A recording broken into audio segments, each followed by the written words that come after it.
All right, welcome in to episode 2 of the Jordan Watkins Show, presented by CardinalSports.com. I'm your host, Ty Spalding. Joining me is Louisville wide receiver Jordan Watkins. Jordan, what's going on, man? Hey, what's going on, man? Not too much. We're coming to you live on Twitter and on YouTube. We're going to try and do this to the public. The first episode we did for subscribers only, but this time around, we're going to let everyone hop in and check this out. So I'm going to ask Jordan a few questions, and then if we have time at the end, if anybody wants to drop a comment in and ask a question, we will get to those as we can. So let's go ahead and jump right in. First, Jordan, tell fans a little bit about your brand. I see you got a slogan out there: "Aspire Greatness." Yeah. Where does that come from, and what does that mean to you? It means everything to me. We just started not too long ago with the brand. I finally got the logo put in my name, with the business and the contract and whatnot. So I can finally start doing stuff with it and putting it out there for everybody to buy and for the whole Card Nation to basically tune in to what I'm about. But yeah, the Aspire Greatness part. That's always been my motto since I can remember. I always want to aspire greatness with everything that I do. I wake up and, my motto, attack the day. What are you going to do to make yourself great in the long run? So that's where the motto aspire greatness comes from. Cool, man. So tell fans where they can go to buy some of that gear or check that out. It hasn't been released yet to where you can buy it, but very, very soon we're gonna have it up to where I'll release everything that you need so that way you can purchase it online and put in orders. Oh, hold on just 1 second. I'm sorry about that. Awesome. Well, that's great. Be on the lookout for Jordan's merch to drop. You'll follow him on Twitter at Jordan T Watkins. We'll probably shoot out the link whenever those become available. So let's get into the questions here. I have a couple written down, and like I said, if anyone else has a question, we can get to those as well. So the summer workout program that you all are wrapping up right now, as you head into fall camp, walk fans through a normal day in the summer for you. What time you get up, what time are workouts, what time you need to be at the facility. Everything like that. Go ahead and walk fans through a normal day in the summer for a local football player. Yeah. Okay. So yeah, we have a couple of different days that we do. Each day is pretty much different for us. Monday is different than Tuesday. Tuesday is different than Wednesday. So on a typical Monday, we have different groups. We have Group 1, Group 2, and Group 3, and they're separated by skill, combo, which is your tight ends, your running backs, and then they're separated also by your linemen, your defensive line, your offensive line, the big guys pretty much. And so what we do is, so we wake up pretty early in the morning. I would say I probably wake up around 7 o'clock, get dressed, get to the stadium about 7:30. And then what I'll do from there is I'll go eat breakfast before my lift. And then before my lift, I also like to get in the tubs. I like to get in the hot tub for about 10 minutes.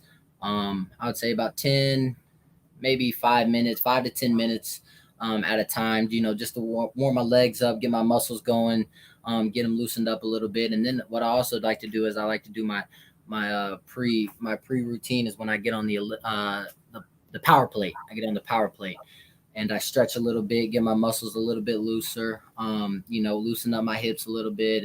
And also just depending on what day, if we got cleans that day, if we got squats, I do a little bit of extra stretching just to get my legs going, so that way it prevents injuries, prevents injuries and whatnot. So, and then we got lift. Sometimes the lifts can vary from about 8:30 to about 9:30, just depending on what day it is. And then Monday, the rest of the day, pretty much we have off. We have, if you want to get extra film in, extra work in, and whatnot, you can do that. And it's like I said on the last show, everybody's bought in, so pretty much everybody's at the stadium. after their lifts, after the runs, doing and just putting in extra work, man. Because that's what it's all about. Who's grinding when nobody's not watching. Um, and then also after that, after I watch tape and get done stretching, I like to get in the cold tub and the hot tub still, just to get that contrast in to recover. And then later on in the day, we'll have a run as well. Because summertime's where we do most of our running and conditioning to get in shape for camp in the season. Um, because whenever you get into the season, your full season mode, your full practice mode, game plan mode, and whatnot. So you got to stay in shape as much as possible, and this is what prepares us for that. So that's pretty much what a typical day looks like. And then we have dinner and breakfast and lunch mixed in between those different times that we work out and whatnot. So it's just we got a pretty compact schedule and pretty set schedule. We go by day, and we don't take no days off. Awesome. So you have fall camp coming up. Have you been through a full fall camp since your time at Louisville? Would this be your first one? So last year, I did report. I think in June it was. I reported in June. We started camp pretty early due to COVID and whatnot. And so I did go through that camp, but apparently with COVID restrictions and whatnot, I don't know if it was a full college camp experience or what, because like I said, I was a freshman, so I'm not really sure what the typical college camp looks like. But I know I was pretty busy throughout the day during my first college camp. I was pretty busy. I really didn't have no free time, because you're at the stadium, you're practicing, you're lifting, you're getting film in, meetings and whatnot. So I'm not really sure if the camp's going to be different this year without the COVID restrictions. Well, we still have COVID restrictions, but with everybody, pretty much 85% of the team getting vaccinated, um, I think we're pretty close to that numbers. And then, so I'm not really sure what the COVID without the COVID restrictions is going to be like during camp. So when does camp kick off for you all? When's the first day of the fall camp officially? Um,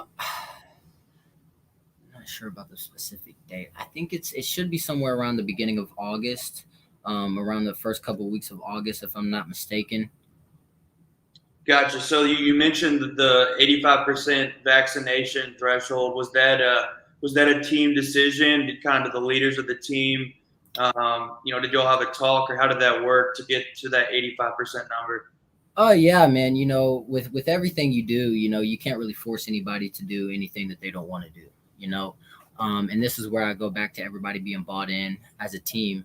You can't really force anybody to do what they don't want to do. So as leaders on the team, apparently, so you always want to have everybody bought in. And I think with everybody being bought in this year, it was really a lot easier to get everybody convinced to get the vaccine, not for the greater good of themselves, but of the greater good of the team. Because there's talking about some rules that can be put in to where if you don't have a whole position, or if two people in your position group test positive and you don't have nobody else in that spot, then you have to forfeit the game. And that's not what we want at all. We don't want to forfeit any games due to COVID.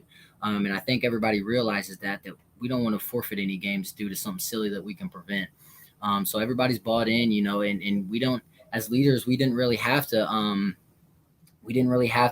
beg and plead anybody to really say, hey, you have to get this. Everybody's just bought in, and with that being said, just it was a lot easier on us as leaders to be like, hey, this is where we want to get to as a team, and in order to accomplish what we want as a team, this is the step that we're gonna have to take. And everybody was like, yeah, let's go. Awesome. So you mentioned the summer workout schedule. Did you have any personal goals for yourself as far as a PR on a lift, or a faster 40 time that you were focusing towards and working towards over the summer that you accomplished? Right, yeah, 100%, man. I one thing I really take pride in is my weight. I'm a weight guru. I'm a body guru. I like to know my body, the ins and outs of it. and what it needs to go into my body to make it run. Because Coach Mike always talks about your body's a Ferrari. You can't just put regular stuff in your body. You got to put premium gas into that Ferrari to make it function and run like it does. And yeah, something I take pride in for sure is my weight. I try to consistently stay about 191, 192 ish. We weigh in every time we work out. So, just on a day-to-day basis, I like to stay about 190. So that was probably one of my goals that I continue to accomplish and take pride in. And also, yeah, I definitely want to get faster. I want to work on my side-to-side movement, my change of direction. I think that's something that I definitely needed to work on during the off season, and that's something I accomplished. I can see my change of direction getting a lot quicker. I mean, of course, it's not all the way where I want it to go, because I want it to be perfect, and I might never achieve it, but I'm gonna come close to it as close as I can to perfect. And I think that's something I definitely took pride in during the off season. Awesome. Well, Jordan, if you have a couple extra minutes to hang around, we'll open it up. Yeah. Anyone has a question for Jordan, go ahead and drop it in, and we'll try to get to as many as possible here. And if you have a couple extra minutes, we'll see if anybody has any questions for you. So let's go ahead and see if we have any questions. So the ACC Media Days, while we're waiting, is that something that y'all tune in and watch your teammates at ACC Media Days?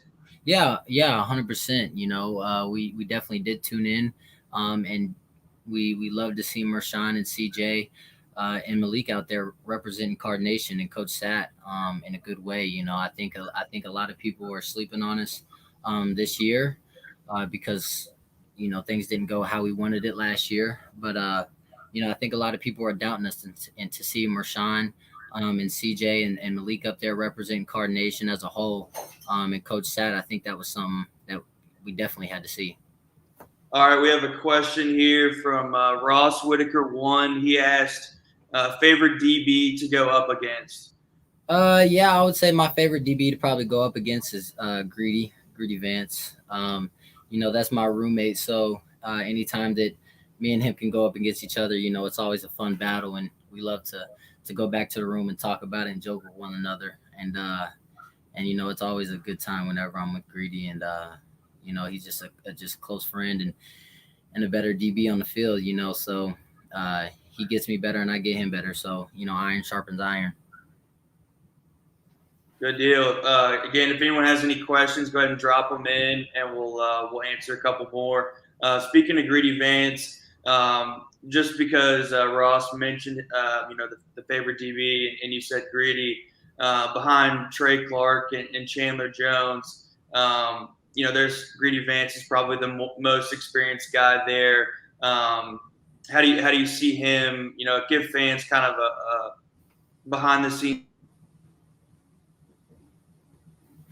on the defense this year. Yeah, Greedy, man, Greedy, he's a trip. He's a character, and he's definitely one of my favorites to go against. But he's just a patient DB, and like you said, with him being the next guy up after Trey and CJ, it's just me and him going up against each other. It's something that we're two young guys, but we're also two very.